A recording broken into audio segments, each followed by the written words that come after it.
Apprenons à tutoyer et à vouvoyer en russe. Bonjour et bienvenue dans ce nouveau cours de russe.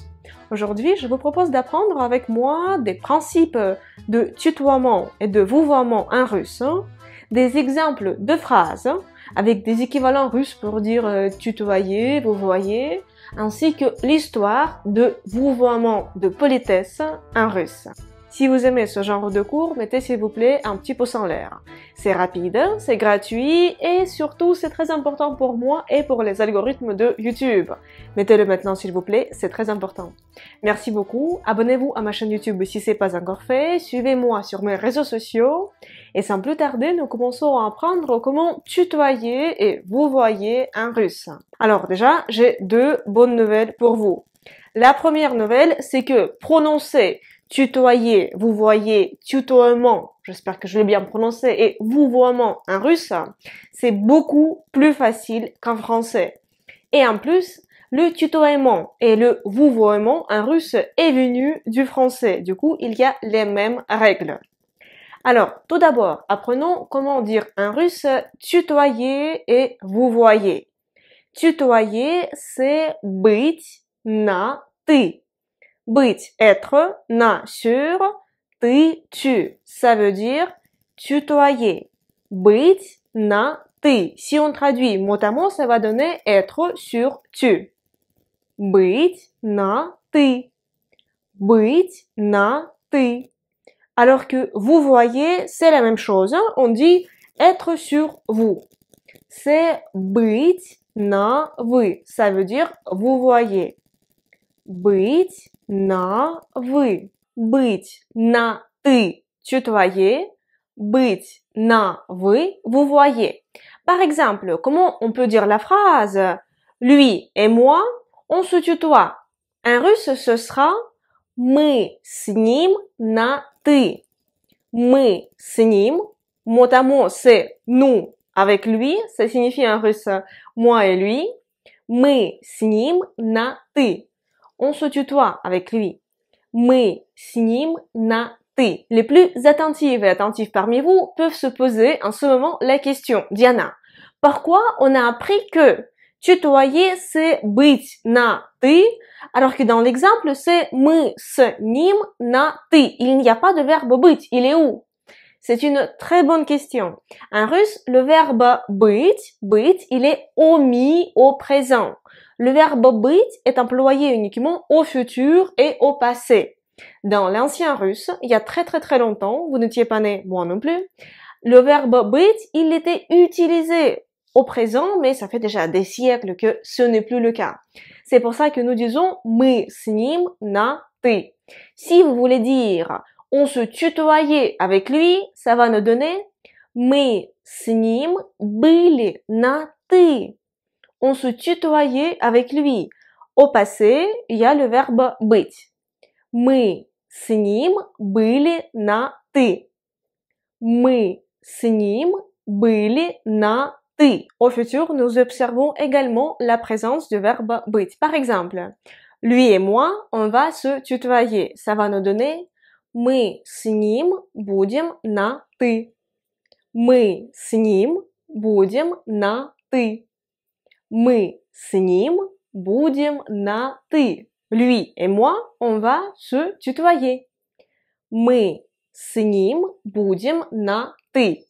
Alors, быть на ты, tutoyer, быть на вы, vouvoyer. Tutoiement en russe, c'est обращение на ты.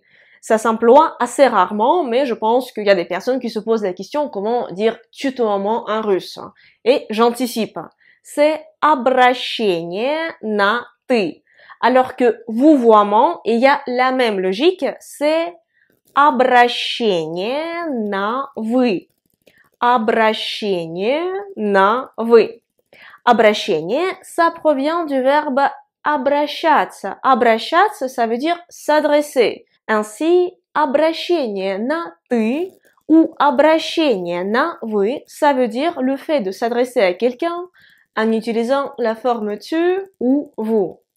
Обращение на ты, tutoiement, ou обращение на вы, vouvoiement. il est important d'apprendre comment dire en russe pouvons-nous nous tutoyer. Ce sera мы можем перейти на ты.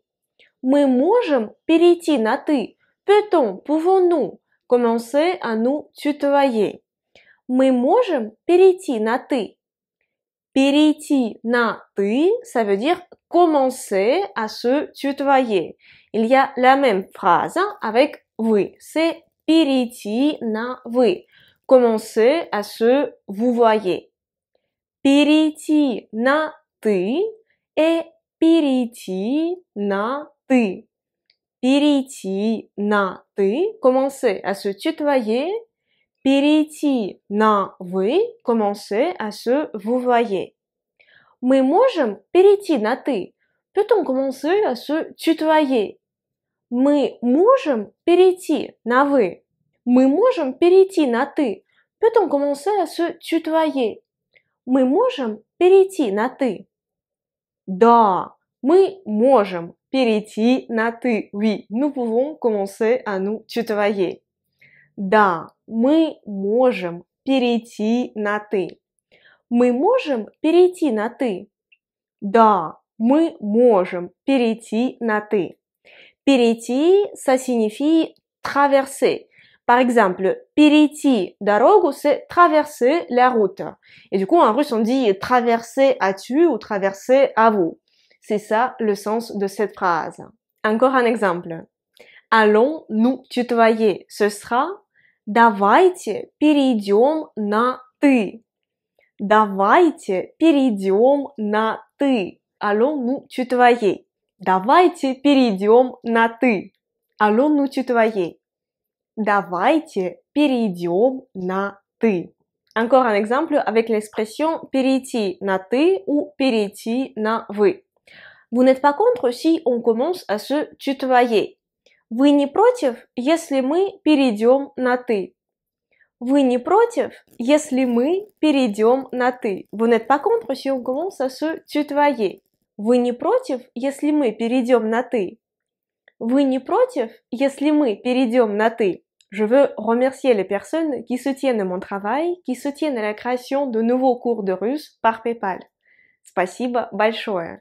Grâce à votre aide, j'ai la possibilité de continuer à produire de nouveaux cours de russe et de nouvelles vidéos sur la Russie. Si vous aussi, vous avez l'envie et bien sûr la possibilité de me soutenir, je vous serais très reconnaissante si vous faisiez un petit don sur mon compte PayPal. Le lien se trouve dans la description de cette vidéo. Parlons maintenant des principes et de l'histoire de tutoiement et de vouvoiement en russe. Déjà, la très bonne nouvelle, c'est que c'est le même processus qu'en français. C'est la même chose. Quand en français, vous utilisez vous, en vous adressant à quelqu'un, en russe, vous dites aussi вы. Ainsi, on distingue le vous de politesse.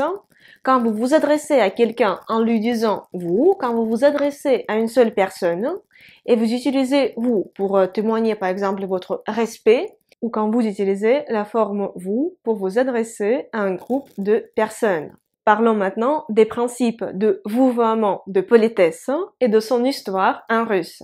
Déjà, la bonne nouvelle pour vous, c'est que le vouvoiement de politesse en russe, c'est la même chose, exactement la même chose, à 100% la même chose qu'en français. Parce que le vouvoiement de politesse est venu en russe du français. Avant, il n'existait pas. Le vouvoiement de politesse en russe a commencé à être utilisé à partir de la fin du XVIIIe siècle. Avant, ça n'existait pas.